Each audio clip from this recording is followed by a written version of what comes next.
Okay, I investigated the wall. As you can see, the lumber looks good. The this one right here, it's still good, but it's got moisture. So if you look in the window right there, you can see there's a crack. All the windows need to be recaulked. It ain't leaking anywhere else in the camper, but that window is leaking, so it needs to be recaulked. So I'll just go ahead and recaulk all the windows. If one is getting bad, then the other ones are soon to follow. So I'll recaulk all the ones. This is where I thought the water damage was, because look at that. It's all bowed out. Well, what happened was I looked up on the roof and they replaced the roof.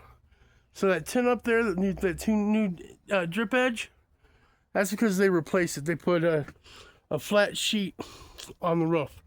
They re-roofed the whole thing with a flat sheet. And when they did so, they took that top panel out. And when they took it out, they couldn't get the groove back into the seam. So since they couldn't get the groove back into the seam, which you can actually see right there, I wish I would have noticed that. Since they couldn't get the groove back into the seam, they just nailed it there, let it pop out, and put a fuckload of caulk. And if you go on the inside, the reason it's puffed out like that is there's just a fucking stream of caulk about fucking 2 inches thick on the back side of the wall. That's making it puff out like that. So that sheet has to come off. Nails have to be pulled that are up there. And I'll put some kick plate on the wood up there. And I'll drill holes.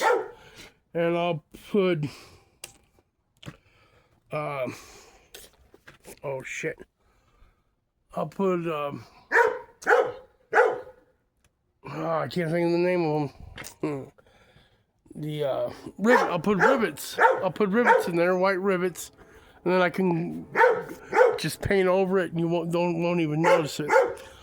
And then fix that ridge so it don't look like shit. Put a rubber J channel on it so it don't look like shit.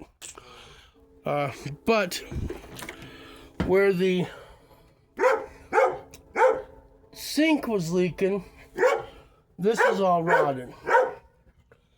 So I gotta replace the door jamb.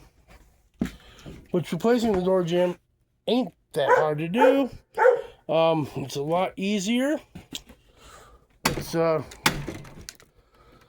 lot better than what I thought it was going to be. But because the camper was leaking, right there you can see, I don't know if you can see, but it bows out a little bit right there under the window, which is under the sink. The sink is what was leaking. That was the first thing I fixed. So all the floor joists from the window down have to be replaced.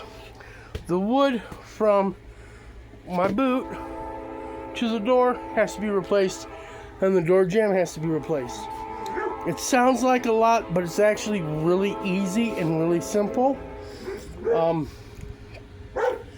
And then what I'm going to do is I'm going to use the like smoke blue, smoke gray, like brick board instead of this kind of board. I'm going to use the smoke gray that looks like cinder block, or not cinder blocks, but brick. And from my living room, right there, where that seam is, all the way to the door, will be the smoked blue brick.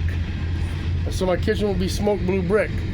And I'll fix all that. I'll cut me some piece of plywood and I'll probably smoke it and shellac it and build me a new countertop. I'll still use this. I can repair this. It's not bad. The cabinet itself is not bad. I can fix that. I'll just repair the countertop, put a piece of plywood on there, and sand it down at 45, smoke it and shellac it, and make it look good. It will look good against the brick. A friend of mine has some stick and peel flooring, so I'll stick and peel this floor, and what's left over I'll use as a splash guard for my sink. It's gonna be okay. It'll be all right. It's a lot less work than I thought it was going to be.